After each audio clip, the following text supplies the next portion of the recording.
Bien, muy buenos días. Vamos a comenzar con espacios vectoriales y vamos a dar una introducción. Ya habíamos mandado un video que era una introducción a espacios vectoriales, pero bueno, esta parte me gustó mucho porque trae un ejemplo introductorio muy interesante, ¿no? O sea, acerca de, uno dice, bueno, ¿para qué estudiar álgebra lineal? Para qué los espacios vectoriales? ¿A mí para qué me van a servir en la vida los espacios vectoriales, ¿no? Entonces, vuelo espacial y sistemas de control.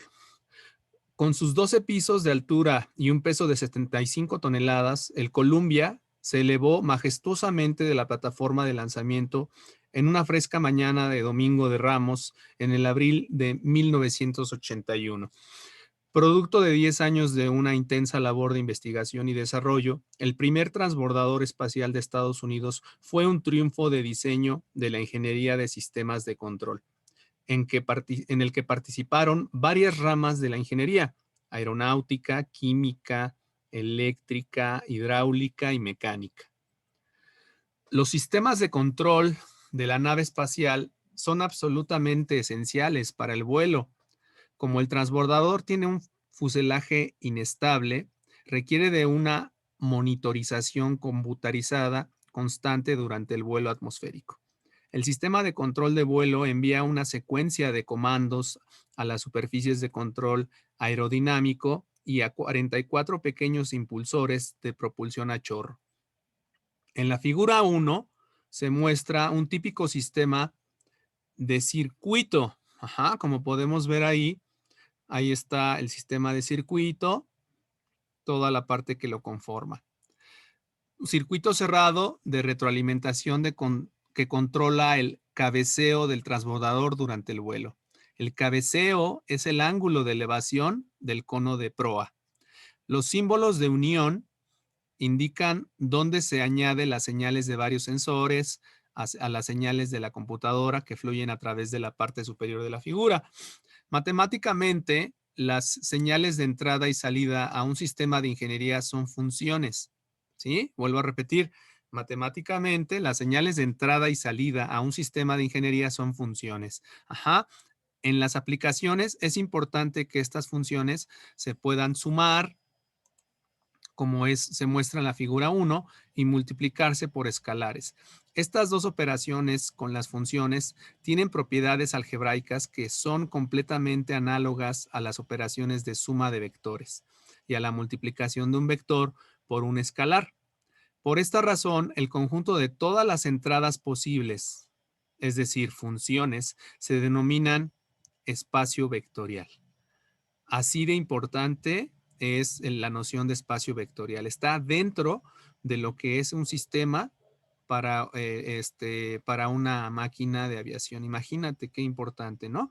Entonces, los fundamentos matemáticos para la ingeniería de sistemas se basan en espacios vectoriales de funciones, y en este capítulo se amplía la teoría de vectores, ¿sale? Entonces, fíjate cómo las semillas matemáticas sembradas en los capítulos anteriores son una belleza. La belleza y el poder del álgebra lineal se apreciarán más claramente cuando el lector considere a Rn, ¿no? Entonces, aquí nos están hablando que primero vamos a dar una introducción a espacios vectoriales, y bueno, ya viene de aquí esta parte, y después, bueno, ya tienes que tener las bases de lo que es la teoría de todo lo que es teoría de matrices, que lo vamos a ver también, para que puedas entender la noción de espacios vectoriales, ¿no? Entonces, bueno, básicamente, fíjate, vamos con las propiedades específicas de lo que es un espacio vectorial, ¿no? Entonces, un espacio vectorial es un conjunto no vacío, V, ajá, de objetos, ajá, que se llaman vectores, en el que están definidas dos operaciones: la suma y la multiplicación por escalares, números reales. Entonces, aquí me están manejando la suma de vectores y me están manejando la multiplicación de un vector por un escalar. Ajá. Entonces, aquí tenemos 10 axiomas muy importantes, y todo conjunto de números reales que satisfaga estos 10 axiomas va a ser un espacio vectorial. ¿Sale?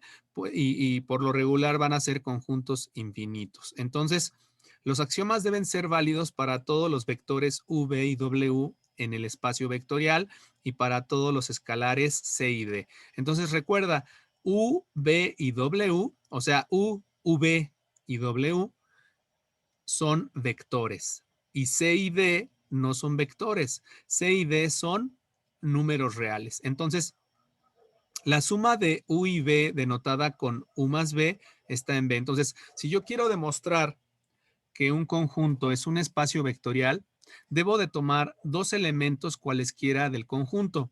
Y si la suma de esos dos elementos me vuelve a dar, es decir, si yo tomo dos vectores y la suma que hago sigue estando dentro, o sea, esa suma que yo hago sigue estando dentro de los vectores, o sea, dentro del conjunto, quiere decir que no me he salido del espacio vectorial, quiere decir que esa suma está dentro, o sea, pertenece a los vectores. Ahorita vamos a ver ejemplos de todo esto, ¿sale? Entonces, es muy importante que logres entender esta primera parte, ¿no? Entonces, esa propiedad se le llama propiedad de cerradura cuando yo sumo dos vectores y la suma vectorial sigue siendo otro vector. Luego, la propiedad número 2 es la propiedad conmutativa en la suma, ¿no? Que me dice que u más b es igual a b más u. Ajá, pero acuérdate que cuando estamos hablando de u y b no son números, son vectores. Ajá, acuérdate que un vector es una cantidad que tiene magnitud, dirección y sentido. Eso es un vector. Ajá. Un vector es una flecha que tiene una cierta longitud que le llamamos magnitud, que tiene una dirección que es el ángulo con respecto al eje de las X y que tiene una dirección. Es decir, puede ir en sentido de las manecillas del reloj, a eso se refiere la dirección, o puede ir en el sentido contrario a las manecillas del reloj. Entonces, aquí no estamos hablando de números reales. Los únicos números reales son C y D. Luego, propiedad número 3, que es la propiedad asociativa. U más B más W es igual a U más B más W. Ajá. Entonces, si yo hago la suma vectorial, U más B más W es lo mismo que U más B más W. Propiedad asociativa. Luego existe el vector cero. Ajá. ¿Qué peculiaridad cumple el vector cero? Pues el vector cero nos dice que un vector más cero siempre va a ser el vector. Ajá. Entonces, el vector cero, pues es un vector que al sumarlo con otro vector me da el otro vector. O sea, es un vector nulo, pero como vector existe. Ajá. Luego, el axioma número 5, para cada vector u en B, existe un vector menos u en B, tal que u más menos u es igual a 0. Bueno, a este se le llama el inverso aditivo, ¿verdad? Entonces tengo el inverso aditivo vectorialmente hablando de un vector. Entonces, ¿cuál va a ser el inverso aditivo de un vector? Pues aquel vector que al sumarlo con el original me dé el neutro, me dé el cero, cero vector. Ajá, entonces por eso me lo ponen con negritas. ¿Por qué? Porque estamos hablando de vectores. Luego, número 6, el múltiplo escalar u por c, que se denota como c por u, está en b. Es decir, si yo tengo, el axioma 6 me dice que si yo tengo un vector y lo multiplico por un escalar, al multiplicar ese escalar por el vector, esa multiplicación sigue siendo un vector. Es decir, está dentro de mi espacio vectorial. Aquí, ¿cuándo no va a cumplirse un axioma? ¿Cuándo no va a cumplirse una propiedad? Pues cuando, si yo multiplicara un vector por un escalar y al hacer esa multiplicación, el vector se convirtiera en un número. Si el vector se convierte en un número, entonces deja de ser un vector, se convierte en un escalar y se saldría de lo que es un espacio vectorial. ¿Por qué? Porque ya sería un número real. ¿Sí? Eso es lo que nos dice la propiedad número 6, la propiedad de un escalar. Luego el axioma. El axioma 7 me dice que si yo multiplico una constante por una suma de vectores, una suma vectorial, bueno, pues eso va a ser igual a C por U más C por B. Es decir, se cumple la propiedad distributiva. Ajá. La número 7 se conoce como propiedad distributiva. Número 8, si yo tengo la suma de dos números reales y lo multiplico por un vector, pues ese vector también cumple la propiedad distributiva.